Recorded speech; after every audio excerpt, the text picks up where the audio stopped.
முதல் 2-3 நாட்கள் தமிழ்நாடு முழுவதும் ஒரு இதுவரை இல்லாத ஒரு வாக்குப்பதிவு அப்படின்லாம் நம்ம நிறைய பேசணும். அப்புறம் பாத்தீங்கன்னா மொத்தமாவே 21 லட்சம் பேர் தான் கூட போட்டிருக்காங்கன்னு அந்த நம்பர்ஸ் வந்து ஒரு மாதிரி பர்ஸ்ட் ஆச்சு. வெறும் 21 லட்சம் பேர் தான் ஆட் அப் ஆயிருக்காங்கிறது ஒரு பெரிய நம்பர்ஸ் கிடையாது அப்படின்னு அதையும் பர்ஸ்ட் பண்ணாங்க. ஆனா இது எல்லாத்துலயுமே யார் பதட்டமானது அப்படின்னு பாத்தீங்கன்னா திமுக தான்.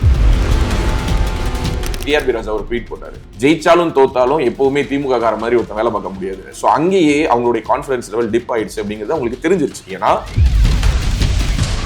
வரி 20% வரைக்குமே வந்து வாக்கு சதவீதம் பெறுவதற்கான சூழல் இருப்பதாக நீங்க முன்னாடி சொன்னீங்க. இப்ப இந்த வாக்கு சதவீதம் அப்படிங்கிறது என்டிஏ கூட்டணிக்கு பின்னடைவா பார்க்கப்படாது. ஸோ ஒரு அரித்மெட்டிக்கா கிரவுண்டுக்குள்ளார போகும்போது ஒரு கூட்டணி கட்சியினுடைய பலம் அப்படிங்கிறது ரொம்ப முக்கியம்.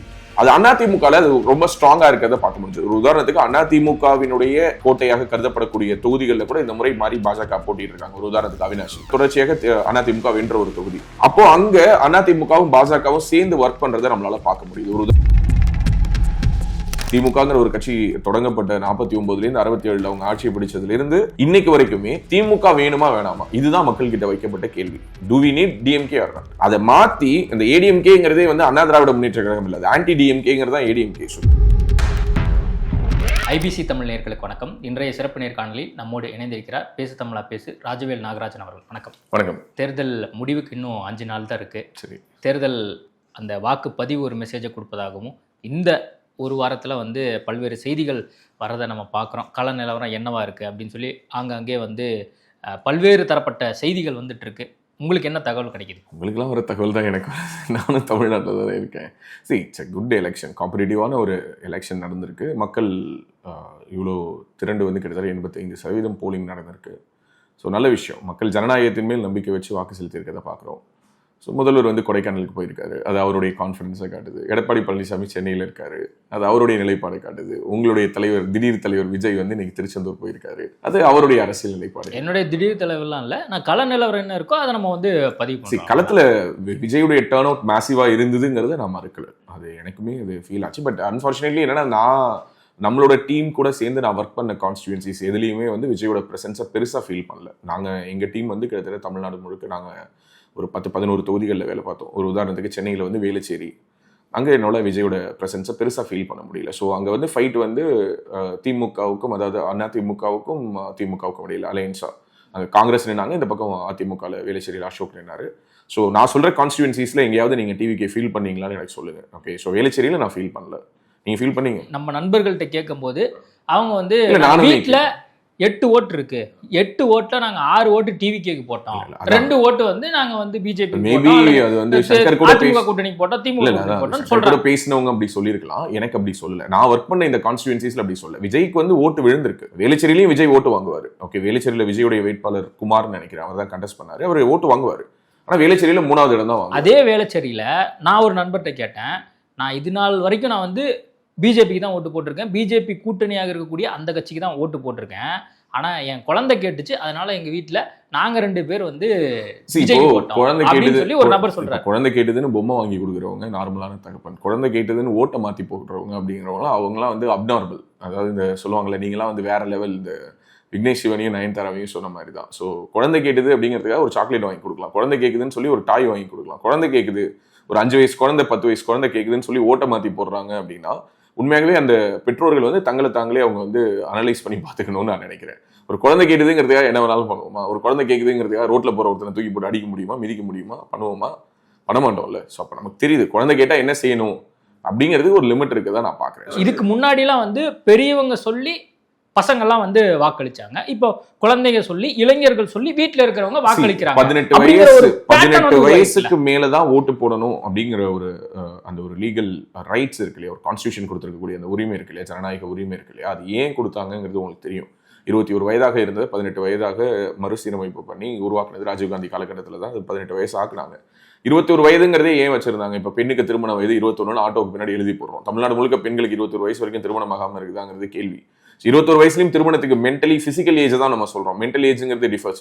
ஸோ அப்போ ஒரு 7 வயசு குழந்தை சொல்லிச்சு, அதனால நான் ஓட்டு போட்டேன்னு ஒரு 40 வயசு அப்பாவோ இல்லை ஒரு 35 வயசு அப்பாவோ இல்லை ஒரு 15 வயசு பையன் சொன்னான்னு சொல்லி ஓட்டு போடுற ஒரு 40 வயசு அப்பாவோ மென்டலி என்ன ஏஜ்ல இருக்காங்கன்னு நான் தெரிஞ்சுக்க விருப்பப்படுறேன். சி விஜயை நான் அண்டர் எஸ்டிமேட் பண்ணலைங்க. நான் ஒரு விஷயம் ஓட்டு போடுறவங்க எல்லாரும் மென்டலி வந்து ஏதோ ஸ்ட்ராங்கா இல்ல, மென்டலி வந்து இன்ஃப்ளூயன்ஸ் ஆயிருக்காங்க, குழந்தைகளுக்கு இன்ஃப்ளூயன்ஸ் ஆயிருக்காங்க, இளைஞருக்கு நான் அப்படி சொல்ல வரல. இல்ல நான் அப்படி சொல்ல வரல. விஜயினுடைய வாக்கு சதவீதத்தை நான் குறைச்சு மதிப்பிடல.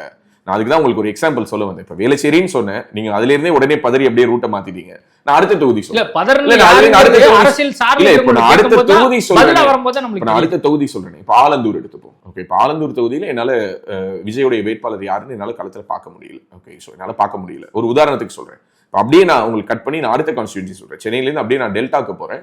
நாங்க டெல்டால வந்து 2 கான்ஸ்டியூன்சிஸ்ல ஒர்க் பண்ணோம். திருவாரூர்ல ஒர்க் பண்ணோம், கும்பகோணத்துல ஒர்க் பண்ணோம். கும்பகோணத்துல அந்த கேண்டிடேட் வெளியில தெரிஞ்சாரு. ஏன்னா ஹோலோகிராம்ல விஜயை கொண்டு வந்துட்டாரு.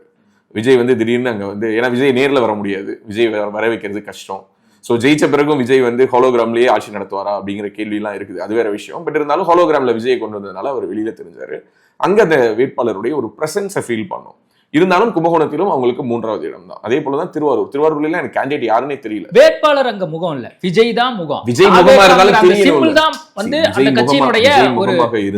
விஜய் முகமாக இருந்தாலும் களத்துல தெரியணும்ல. இப்போ ஒரு உதாரணத்துக்கு ஒட்டுமொத்தமாக தமிழ்நாடு முழுக்க 234 தொகுதியில அவங்க போட்டிட்டு இருக்காங்க. ஒரு தொகுதியில வந்து டிவி சின்னத்துல போட்டிட்டு இருக்காங்க. 233லயும் விசில்.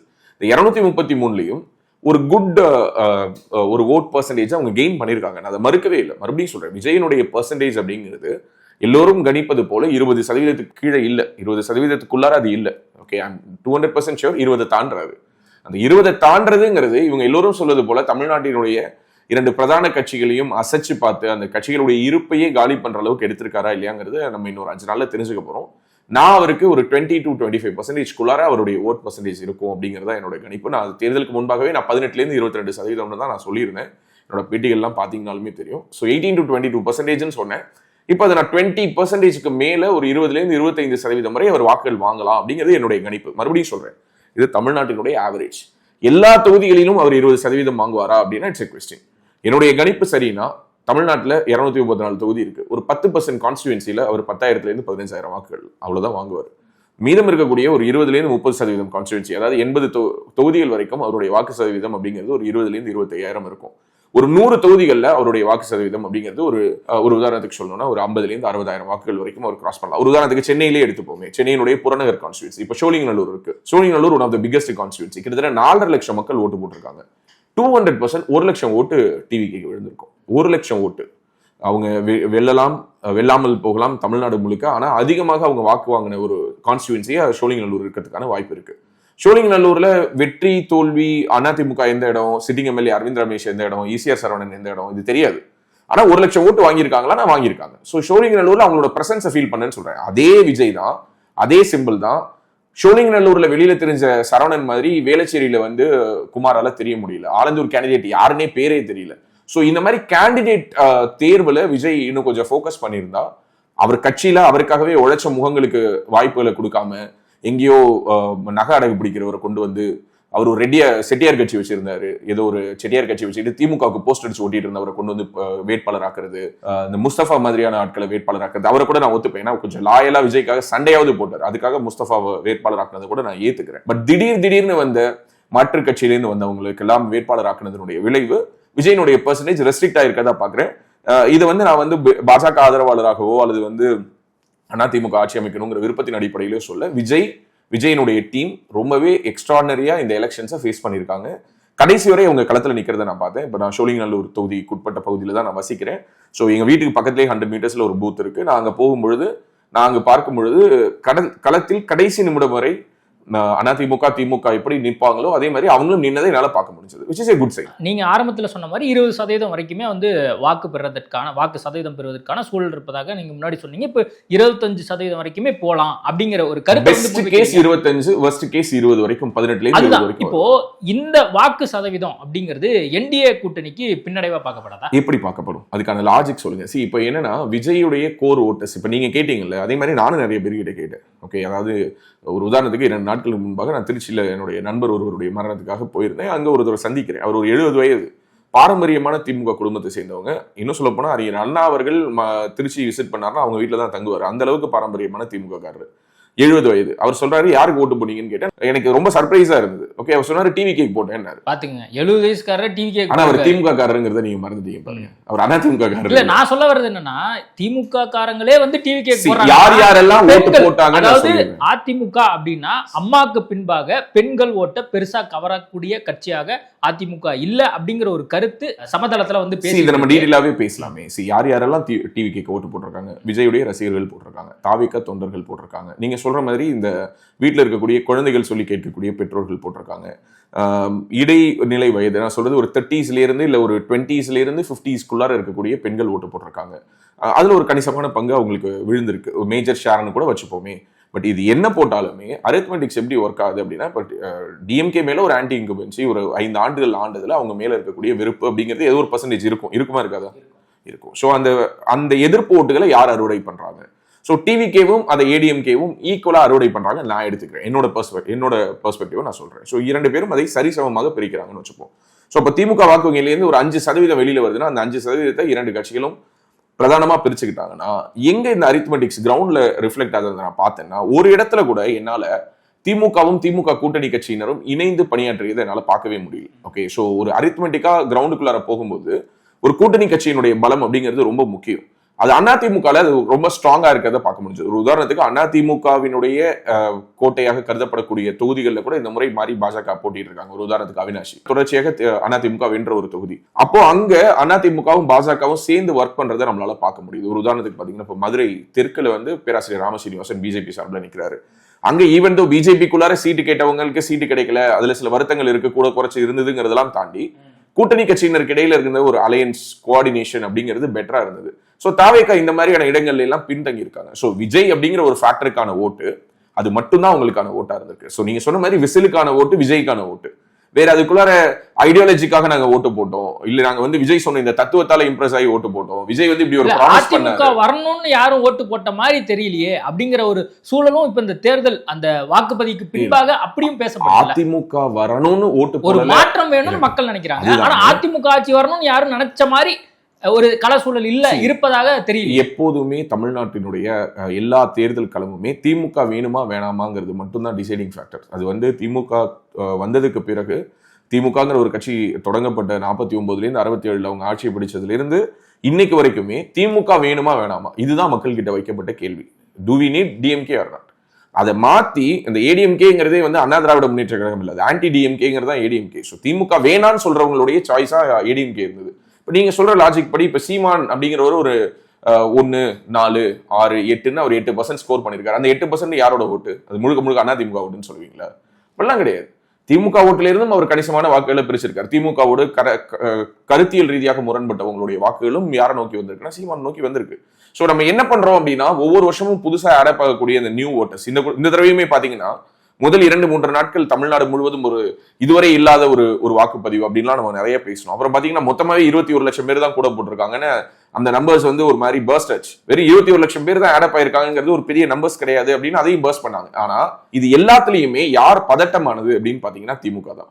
ஏன்னா திமுக தான் நரேட்டிவ் செட் பண்ணாங்க. என்ன செட் பண்ணாங்க நீங்க நல்லா நோட் பண்ணி பாத்தீங்கன்னா தேர்தல் முடிஞ்ச அன்னைக்கு நைட்டு நாங்கள் ஃபார்ம் 17C எல்லார்ட்டையும் கலெக்ட் பண்ணிட்டோம், எங்களோட ஓட்டிங் எவ்வளோ எங்களுக்கு இப்பவே தெரிஞ்சிருச்சு, கோஆர்டினேட்டடா நாங்க ஒர்க் பண்ணிட்டோம். ஃபார்ம் 17C கலெக்ட் பண்றதுங்கிறது ஒரு காலாகாலமா இருக்கக்கூடிய தாத்தா காலத்து வேலை.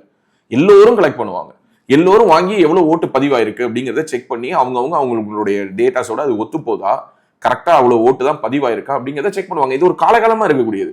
அதை வந்து ஒரு பெரிய நரேட்டிவா செட் பண்ணி ஏதோ திமுக பயங்கரமா கோஆர்டினேட்டரா ஒர்க் பண்ணிடுச்சுன்னு முதல்ல நரேட்டிவ் செட் பண்ணாங்க. வெரி நெக்ஸ்ட் டே டிஆர்பி ராஜா ஒரு ட்வீட் போட்டாரு, ஜெயிச்சாலும் தோத்தாலும் எப்பவுமே திமுக கார மாதிரி ஒருத்தன் வேலை பார்க்க முடியாது. ஸோ அங்கேயே அவங்களுடைய கான்ஃபிடன்ஸ் லெவல் டிப் ஆயிடுச்சு அப்படிங்கிறது அவங்களுக்கு தெரிஞ்சிருச்சு. ஏன்னா அவங்க என்ன எக்ஸ்பெக்ட் பண்ணலன்னா இவ்வளவு பெரிய ஒரு டர்ன் அவுட் டிவிகேக்கு இருக்குங்கிறத அவங்க எதிர்பார்க்கல. ஸோ அப்ப தாவேகா உடைத்திருக்கக்கூடிய ஓட்டுகள் அதிமுக ஓட்டு தான் அப்படிங்கிறதுக்கு இங்க யாருக்கிட்டையாவது சயின்டிபிக்கான ப்ரூஃப் இருக்கானா? கிடையாது.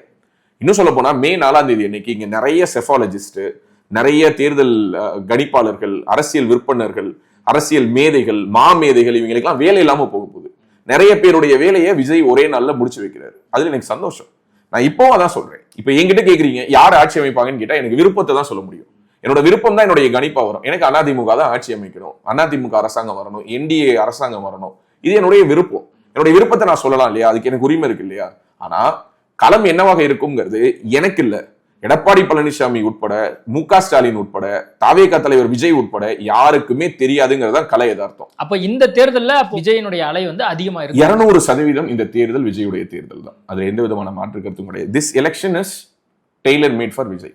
விஜய் இன்னும் கொஞ்சம் பெட்டரா ஆடி இருக்கலாம், விஜய் இன்னும் கொஞ்சம் கிளவரா ஆடி இருக்கலாம், விஜய் வந்து இன்னும் கொஞ்சம் சிஸ்டமேட்டிக்கா ஒர்க் அவுட் பண்ணிருக்கலாம், இன்னும் இந்த கிரவுண்டை வந்து தனக்கானதா மாத்திருக்கலாம் அப்படிங்கிற ஆதங்கங்கள் இருக்கு. ஸோ இதுவுமே பர்சனலி நம்ம வெளியிலேருந்து பார்க்க வைக்கக்கூடிய ஒரு விமர்சன பார்வை தான். விஜய்க்கு தான் தெரியும் விஜயா இருக்கிறதோட கஷ்டம் என்னன்னு சொல்லிட்டு. So Vijay knows ground reality better. ஆனால் இந்த களத்தில் எல்லோரும் சொல்வது போல, நான் உங்களுடைய பதிவுகளையும் ஃபாலோ பண்ணிட்டு இருக்கேன், நீங்க உட்பட எல்லோருமே சொல்றது என்னன்னா விஜயுடைய பெர்சன்டேஜ் கூடும் தான் சொல்றோமே தவிர யாராலையுமே விஜய் ஆட்சி அமைப்பார்னு சொல்ல முடியல. ஓகே, நேற்று பாத்தீங்கன்னா ஒரு தேசிய செய்தி நிறுவனம் ஒன்று வந்து ஒரு பெர்சன்டேஜ் போடுறாங்க, விஜய் 5% வாங்கினா யாருக்கு எட்ஜ், 10 வாங்கினா யாருக்கு, 15 வாங்கினா, 20 வாங்கினா, 30 வாங்கினா. அப்ப விஜய் ஆட்சி அமைக்கணும்னா எவ்வளவு தேவைப்படுதுன்னா விஜய்க்கு 50% ஓட்டு தேவைப்படுது. அது தமிழ்நாட்டில் பதிவான ஓட்டுகள்ல 50% ஓட்டுகள் விஜய்க்கு போனா மட்டும் தான் விஜய் ரூலிங் பார்ட்டியா வர முடியும். ஆனா தமிழ்நாட்டில் பதிவான வாக்குகள்ல 30% கிடைச்சாலே அதிமுகவில் ஆட்சி அமைச்சிட முடியும்.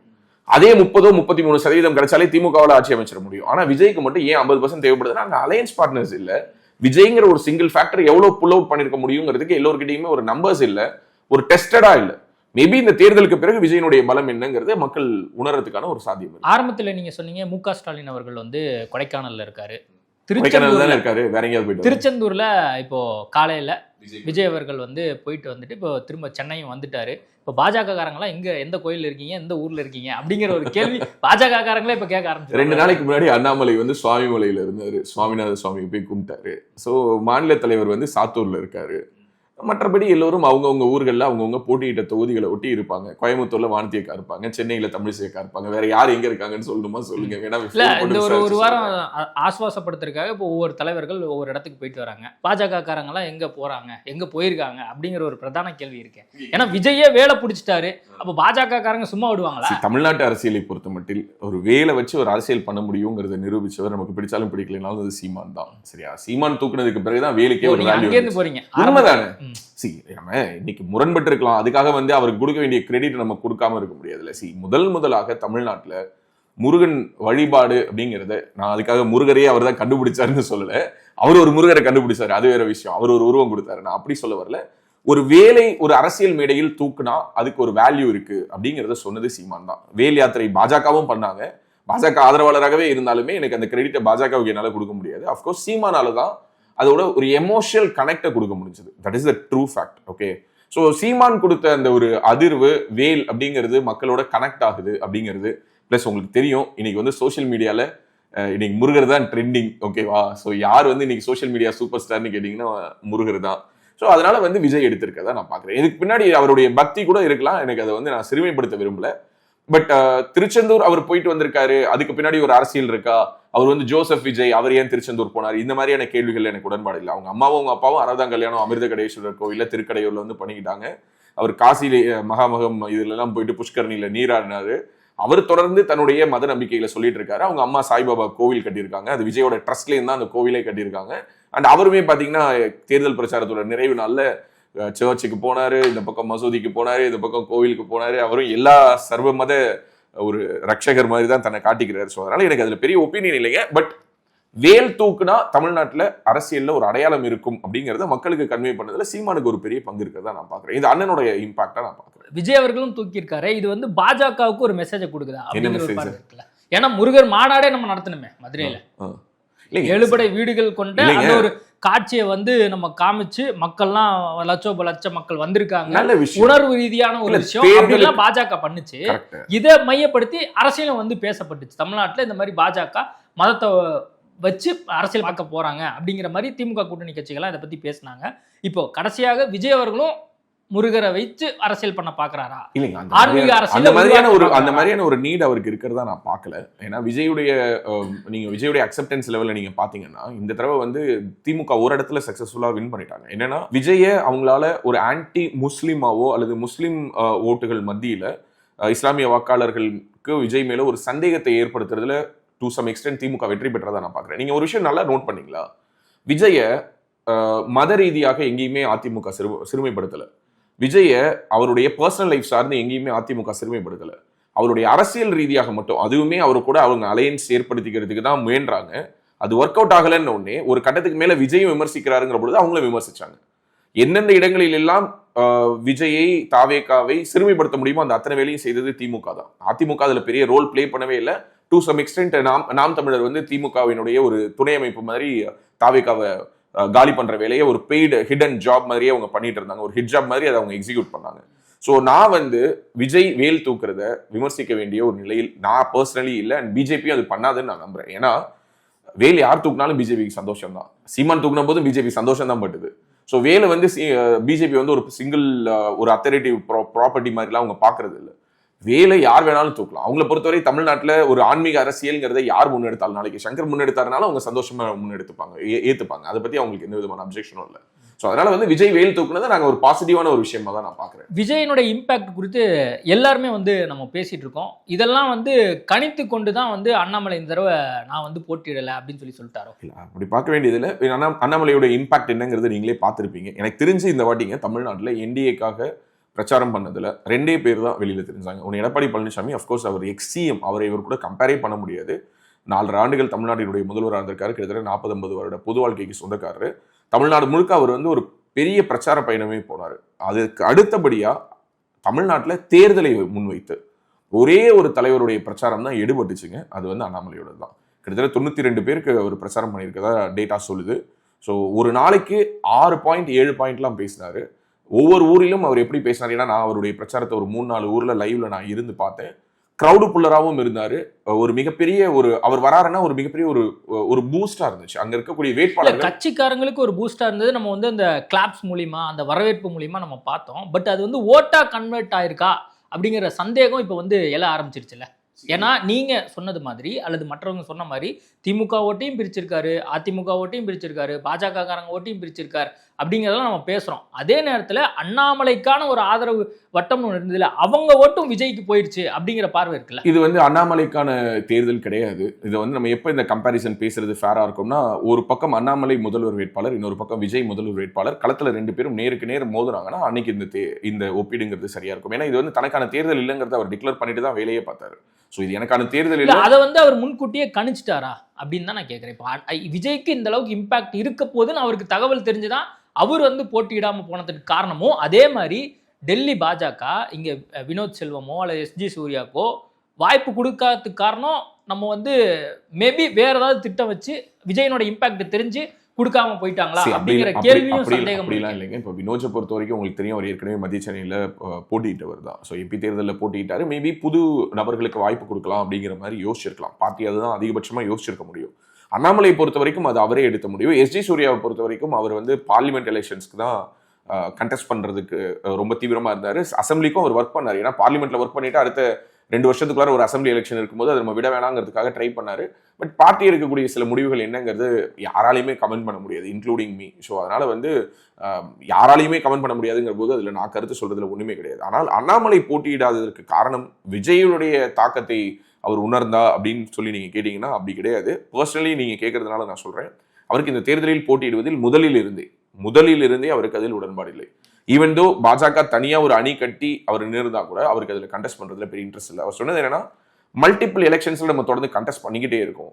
இந்த கோயம்புத்தூர் எலெக்ஷன் ரிசல்ட்ஸ்க்கு பிறகு அவர் நிறைய இன்ட்ராஸ்பெக்ட் பண்ணி பார்க்கணும்னு எதிர்பார்த்தார். ஓகே, களம் ஏன் ரிவர்ஸ் ஆச்சு, திமுக ஓட்ஸ்க்கு அதிமுக ஓட்ஸ் எப்படி டிரான்ஸ்ஃபர் ஆச்சு, ஸோ அப்போ தான் வேணாங்கிறதுல ஏன் அதிமுக காரங்க அவ்வளோ தீவிரமா இருந்தாங்க. ஈவன் தோ ஒரு 10 எம்எல்ஏஸ் வந்து ஒரு சுத்தி கோயம்புத்தூரை சுத்தி இருக்கக்கூடிய 10 தொகுதிகள்லையுமே அதிமுக எம்எல்ஏக்கள் இருந்தும் கூட அவங்களுடைய ஓட்டு ஏன் தனக்கு டிரான்ஸ்ஃபர் ஆகல. ஸோ அந்த அளவுக்கு எப்படி அவங்க கோஆர்டினேட்டரா ஒரு சிஸ்டம் ஒர்க் பண்றாங்கிறத அவருக்குள்ளார இருந்த ஆதங்கத்தை அவர் ஒரு கான்க்ளேவ்ல கூட பேசினார், பார்த்திருப்பீங்கன்னு நினைக்கிறேன். தான் தோற்றதுக்கான காரணம் என்னங்கிறதுல அவர் ஓப்பனாவே அதை குற்றச்சாட்டை கூட முன் வச்சிருந்தாரு. ஸோ இந்த ஃபேக்டர்ஸ் எல்லாத்தையும் யோசிச்சு தான் அவர் ஆக்சுவலி கேம்பெயின் பண்றாரு. இந்த வாட்டி கேம்பெயின் பண்றேன், நான் வந்து கண்டெஸ்ட் பண்ணலன்னு சொன்னாரு. அவர் இந்த வாட்டி கண்டெஸ்ட் பண்ணியிருந்தாருன்னா நிறைய வேட்பாளர்களுக்கு இப்ப கிடைச்சிருக்கக்கூடிய இந்த விசிபிலிட்டி அண்ட் மைலேஜ் இது கூட கிடைச்சிருக்காது. ஏன்னா அவர் எந்தெந்த ஊர்களுக்கு போனாரோ, குறிப்பா பாஜகவோட வேட்பாளர்களை கூட நீங்க விட்டுருங்க. ஏன்னா அவங்க எல்லாருமே அண்ணாமலை முன்னாள் மாநில தலைவர், அதனால அண்ணாமலை பத்தி ஒரு பாசிட்டிவா தான் சொல்லுவாங்கன்னு. நீங்க பர்சனலி அதிமுக வேட்பாளர்களுக்கு எங்கெங்கெல்லாம் அவர் பிரச்சாரம் பண்ணாரோ அவங்க கிட்ட கேளுங்க, எந்த அளவுக்கு அவருடைய பிரச்சாரம் அவருக்கு ஹெல்ப்ஃபுல்லா இருந்தது. குறிப்பா கொங்கு மண்டலத்துக்குள்ளார வேலுமணி போன்ற ஒரு மிகப்பெரிய ஒரு அரசியல்வாதி, ஒரு மிக முக்கியமான ஒரு நம்பர் 2 நம்பர் 3ல இருக்கக்கூடிய அதிமுகவில் இருக்கக்கூடிய ஒரு நபர் ஒரு நேரலையில வந்து உட்கார்றாரு, ஒரு டிஜிட்டல் மீடியால வந்து உட்கார்ந்து முதல் தலைமுறை வாக்காளர்களோடு உரையாடுறதுக்கு அவர் பக்கத்துல யாரை உட்கார வச்சுக்கிறாரு? அண்ணாமலை உட்கார வைக்கிறாரு. சோ இந்த வாட்டி பிஜேபியும் அதிமுகவும் ரொம்ப லேட்டா உணர்ந்த ஒரு விஷயம் என்னன்னா, விஜய் இவ்வளவு ஸ்ட்ராங்கா வரப்போறாருன்னு நமக்கு முன்கூட்டியே தெரியும் பொழுது இதை கவுண்டர் பண்றதுக்கு அண்ணாமலை மாதிரியான ஒரு யங் ஃபேஸை நம்ம கையில எடுத்திருக்கணுமோ, நம்ம இந்த இடத்துல நம்ம ஒரு மிஸ்கால்குலேஷன் பண்ணிட்டோமோங்கிற ஒரு எண்ணம் இருக்குது. இந்த சமீபத்துல மூத்த பத்திரிகையாளர் திரு குருமூர்த்தி அவர்கள் கூட பாத்தீங்கன்னா ஒரு நேஷனல் மீடியால இதை பதிவு பண்ணியிருக்காரு. என்னன்னா இந்த தேர்தலில் பிஜேபியில என்னென்னலாம் ஒர்க் ஆகாம போச்சு அப்படிங்கறத அவர் சொல்லும் பொழுது, அண்ணாமலையை தலைமை பதவியிலிருந்து இறக்கும் பொழுது அவங்களுக்கு இருந்த ஒரே ஒரு ஈக்குவேஷன் என்னன்னா, அதிமுக கூட எப்படி இந்த அலையன்ஸ் எடுத்துட்டு போகணும்.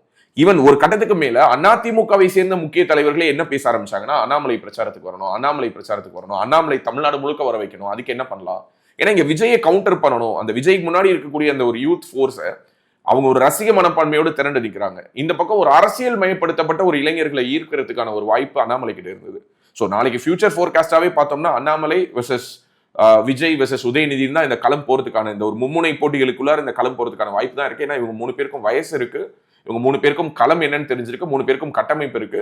சோ இதை நோக்கி இந்த களம் நகரலாம் அப்படிங்கிற ஒரு எதிர்பார்ப்பும் இருக்கு. அப்போ என்டிஏ வந்து இந்த முறை அண்ணாமலையை சரியா பயன்படுத்தி கொண்டாலும் அது வந்து தாக்கத்தை ஏற்படுத்துற மாதிரி இல்லன்னு சொல்றேன். மொத்தமாவே பிரச்சாரத்துக்கு இருந்தது 20 நாள் தான். அந்த 20 நாளைக்குள்ளார 90 தொகுதி அப்படின்னா ஒரு நாளைக்கு ஆவரேஜா 4ல இருந்து 5 தொகுதி அவர் கவர் பண்ணியிருக்காரு. Very wide constituencies.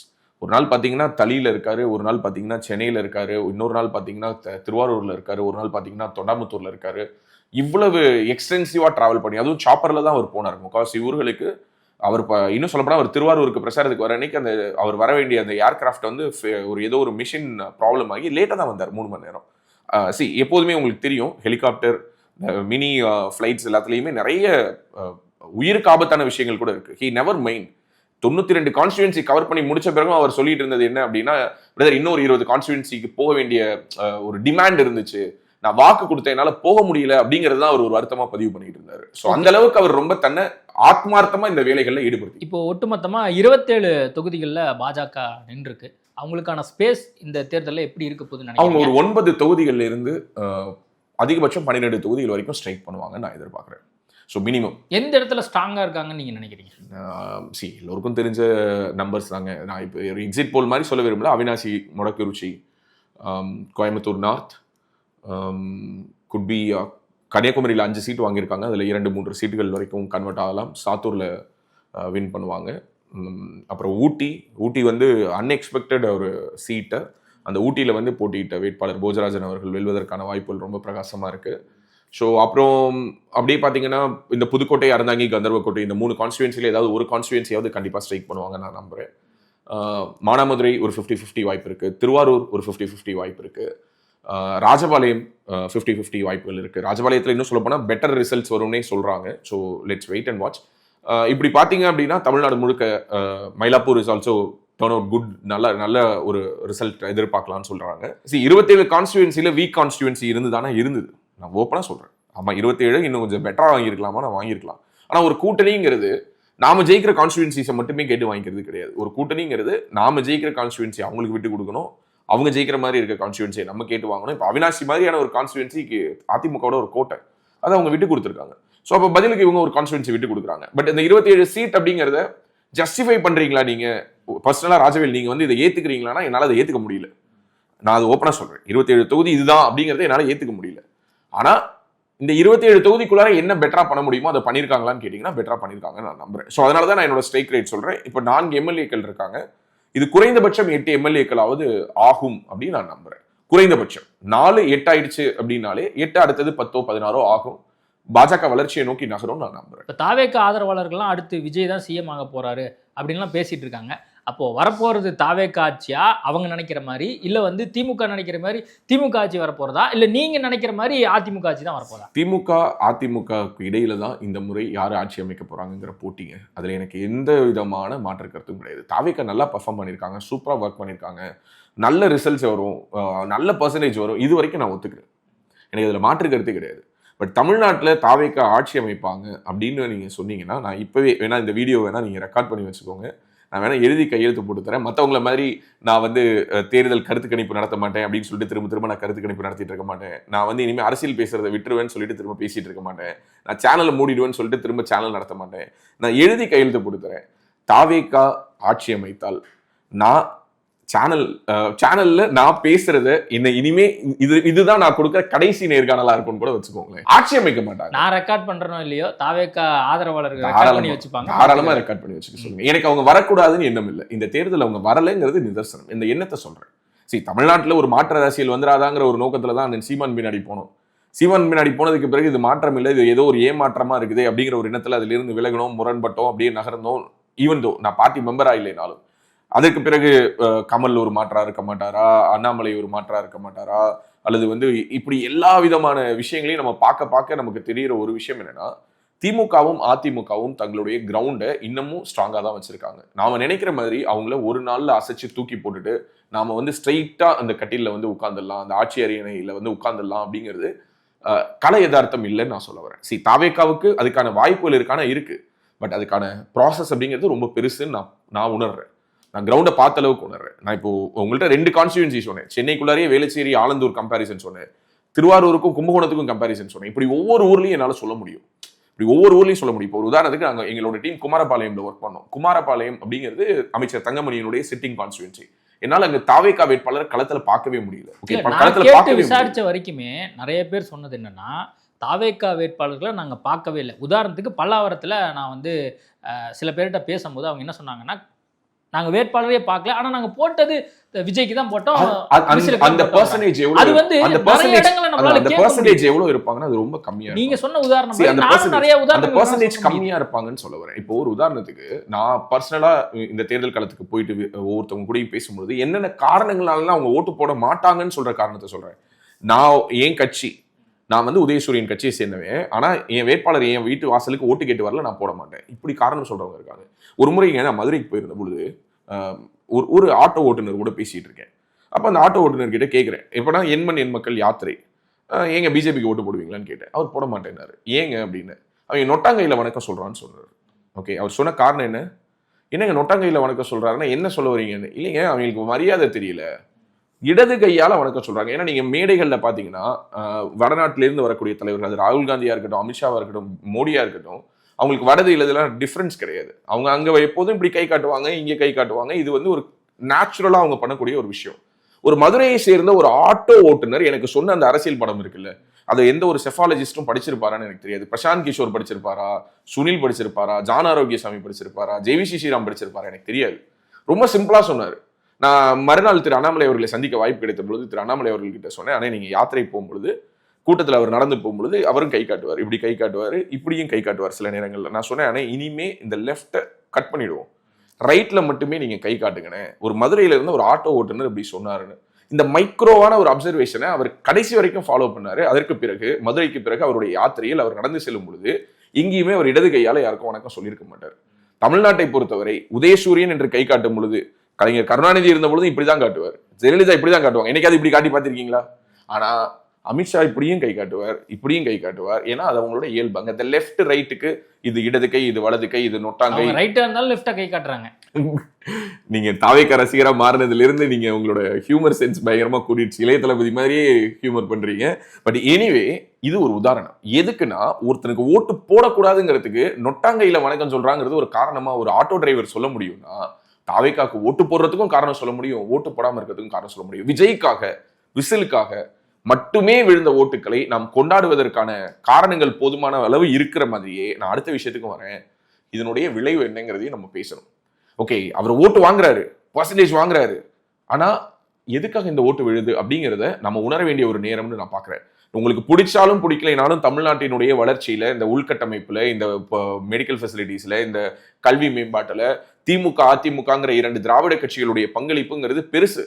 2 பேரும் 30-35 வருஷம் தலா இந்த தமிழ்நாட்டை செதுக்கி உருவாக்கி இருக்காங்க. அதுல ஊழல் இருந்திருக்கு, அதுல வந்து பல்வேறு விதமான லீக்கேஜஸ் இருந்திருக்கு, எக்ஸிகியூஷன்ல ப்ராப்ளம்ஸ் இருந்திருக்கு. ஆனால் ஒரு நாயக வழிபாடு அடிப்படையில விஜயை நோக்கி விடக்கூடிய ஓட்டுகள் எனக்கு பரவசத்தை கொடுக்கல. எனக்கு அது வந்து பயங்கரமா அப்படியே ஹைக்கு கொண்டுட்டு போய் சூப்பர் சூப்பர் சூப்பர்னு என்னால அதை வந்து கொண்டாட முடியல. எனக்கு அது பயத்தை கொடுக்குது. அதான் நான் இந்த இடத்துல பதிவு பண்ணணும்னு நினைக்கிறேன். மே 4ஆம் தேதி யார் ஜெயிக்க போறாங்க அப்படிங்கறத நம்ம பாத்துருவோம். அதே மாதிரி யார் அண்ணாமலை அவர்கள் ஜெயிப்பாங்கன்னு நீங்க சொல்லுங்க. இல்ல யார் ஜெயிப்பாங்கன்னு என்னாலையும் ப்ரெடிக்ட் பண்ண முடியல, சோ கால்டு அந்த சர்வே எடுக்கிறவங்களாலையும் சொல்ல முடியல அப்படிங்கறத கலை யதார்த்தமா. அதிமுக அரசாங்கம் வருவதற்கான வாய்ப்புகள் பிரகாசமா இருக்குது அப்படிங்கறத நான் இந்த இடத்துல பதிவு பண்றேன். ஓகே, இப்போ மே 4ஆம் தேதி அண்ணாமலை அவர்கள் தேர்தலுக்கு பின்பாக நான் சில விஷயத்த பேசுறேன் அப்படின்னு சொல்லியிருந்தாரு. நீங்க அவரோட முந்தைய காலத்துல பழகி இருக்கீங்கறனால அவர் என்ன மைண்ட் செட்டப்ல இருக்கிறதா நீங்க பாக்குறீங்க? எனக்கு உண்மையாவே தெரியல அவர் என்ன நினைச்சு அப்படி சொன்னாருன்னு. ஏன்னா இந்த தேர்தல் பிரச்சார டைம்ல உண்மையாவே நல்லா நீங்க சொன்ன மாதிரி முந்தைய காலகட்டம் அளவுக்கு இல்லைனாலும் சமீப சில வாரங்கள்ல நான் ஜஸ்ட் அவருக்கு பேசிக் கம்யூனிகேஷன் என்னவோ, கிரவுண்ட் எப்படி இருந்தது, எங்க போனோம் வந்தோம், அவர் எங்க அவருடைய ரெக்யர்மெண்ட் இருக்கு, இந்த மாதிரியான கம்யூனிகேஷன் மட்டும் தான் பண்ண முடிஞ்சது. ஸோ நான் புரிஞ்சுக்கிட்ட அளவுக்கு அவர் பாஜகவில் தொடர்ந்து பயணிப்பார், இன்னும் தீவிரமாக பயணிப்பார். பாஜக அவருக்கு தேவையான முக்கியத்துவத்தை கொடுக்கும். கடந்த சில மாதங்களா அண்ணாமலை ஆதரவாளர்கள், அண்ணாமலையுடைய நலம் விரும்பிகள் எங்க அண்ணாமலை வந்து ஒரு ப்ராப்பரான ஒரு எலிவேஷன் கொடுக்காம முடக்கப்பட்டாரோ அப்படிங்கிற ஒரு எண்ணம் இருந்தது. அவங்க எல்லோருக்கும் ஒரு சின்ன ரிலீஃபா இருந்தது இந்த எலெக்ஷன் கேம்பெயின்ல. அண்ணாமலை அவர்கள் ஒவ்வொரு ஊருக்கும் போனதும், அவர் பேசினதும், அதை பார்த்ததும், மக்களுக்கு அதுக்கு கிடைச்ச ரெஸ்பான்ஸும், ஒவ்வொரு கூட்டணி கட்சி தலைவர்களும் அவரை போட்டி போட்டுட்டு எங்க கான்ஸ்டியூன்சிக்கு வாங்க, நீங்க வந்து எங்க தொகுதியில பிரச்சாரம் பண்ணுங்கன்னு அவரை கையை பிடிச்சி இழுத்து கொண்டு போய் பிரச்சாரம் பண்ண வச்சாங்க. யார் யாரெல்லாம் அவரை விமர்சித்தாங்களோ அவங்களுடைய தொகுதிகளுக்கும் போயிட்டு கூட அவர் பிரச்சாரம் பண்ணி கொடுத்திருக்காரு. ஸோ அந்த வகையில அண்ணாமலை இந்த கேம் எனக்கான கேம், நான் இந்த கிரவுண்ட்ல தான் இருக்கேன், நான் அந்த கிரவுண்டை விட்டு இன்னும் போகல, இங்க நான் இன்னும் விளையாடுறதுக்கு எனக்கு நிறைய கேம் மிச்சம் இருக்குங்கிறத சொல்லியிருக்கதான் நான் பாக்குறேன். ஹோப்ஃபுல்லி அவருடைய செகண்ட் இன்னிங்ஸ் வந்து இன்னும் பெட்டரான இன்னிங்ஸா, இன்னும் ஃபயரான ஒரு இன்னிங்ஸா இருக்கும் நான் நம்புறேன். அதை விஜய் மாதிரியான ஒரு நாயகனுக்கு எதிராக விளையாடும் போது எப்போதுமே ஹீரோ மாதிரியே எதிர்பக்கம் ஒரு வில்லனும் நல்லா ஸ்ட்ராங்கா இருக்கணும்னு சொல்லுவாங்க. இதுல யார் ஹீரோ யார் வில்லன்கிறத மக்கள் டிசைட் பண்ணட்டும். பட் களம் சூடாகிறதுக்கான வாய்ப்புகள் இருக்கு. அண்ணாமலை அவரோட கேமை இன்னும் பெட்டரா ஆடுவார். ஓகே, நிறைய கருத்துக்களை வந்து பகிர்ந்து கொண்டிருக்கீங்க. மீண்டும் உங்களை வந்து அடுத்த நேர்காணல்ல சந்திக்கிறேன். நன்றி.